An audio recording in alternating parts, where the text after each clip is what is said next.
Good day. Today we're reading from Genesis 48.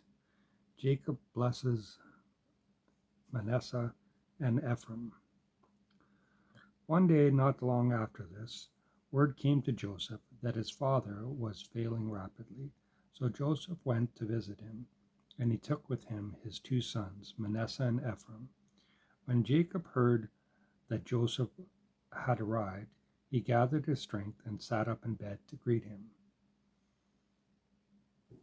Jacob said to Joseph, God Almighty appeared to me at Luz in the land of Canaan and blessed me. He said to me, I will make you a multitude of nations, and I will give this land of Canaan to you and your descendants as an everlasting possession. Now I am adopting as my sons these two boys of yours, Ephraim and Manasseh, who were born here in the land of Egypt before I arrived. They will inherit from me, just as Reuben and Simeon will, but the children born to you in the future will be your own. The land they inherit will be within the territories of Ephraim and Manasseh. As I was returning from Paddan, Rachel died in the land of Canaan.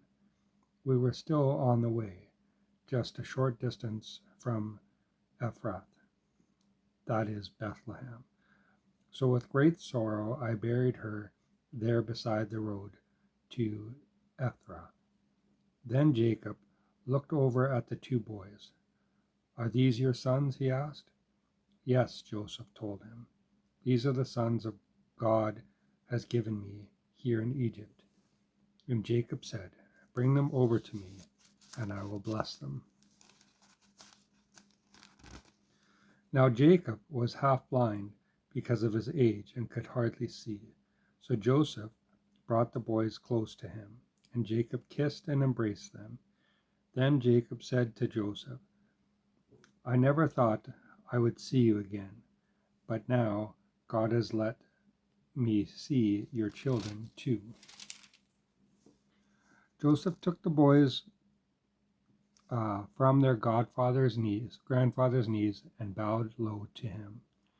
Then he positioned the boys so Ephraim was at Jacob's left hand, and Manasseh was at the right hand. But Jacob crossed his arms as he reached out to lay his hands on the boys' heads. So his left hand was on the head of Ephraim, the younger boy, and his left hand, so his right hand was on the head of Ephraim, the young boy, and his left hand was on the head of Manasseh, the older boy. Then he blessed Joseph and said, May God, the God before whom my grandfather Abraham and my father Isaac walked, the God who has been my shepherd all my life, and the angel who has kept me from all harm, may he bless these boys. May they preserve my name and the names of my grandfather Abraham and my father Isaac, and may they become a mighty nation. But Joseph was upset when he saw that his father had laid his right hand on Ephraim's head. So he lifted it to place it on Manasseh's head instead.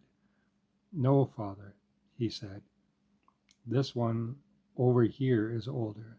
Put your right hand on his head. But his father refused. I know what I'm doing, my son, he said. Manasseh too will become a great people, but his younger brother will become even greater. His descendants will become a multitude of nations. So Jacob blessed the boys that day with blessings.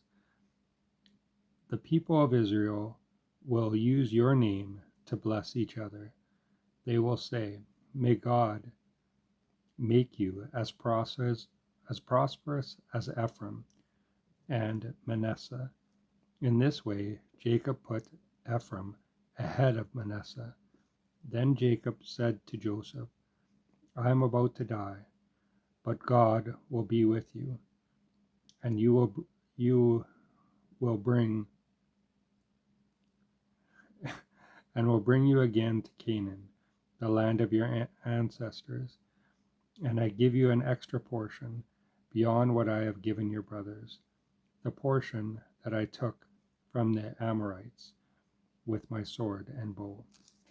Sorry, my glasses are weak now. I need to get a new prescription, so I'm struggling to see properly.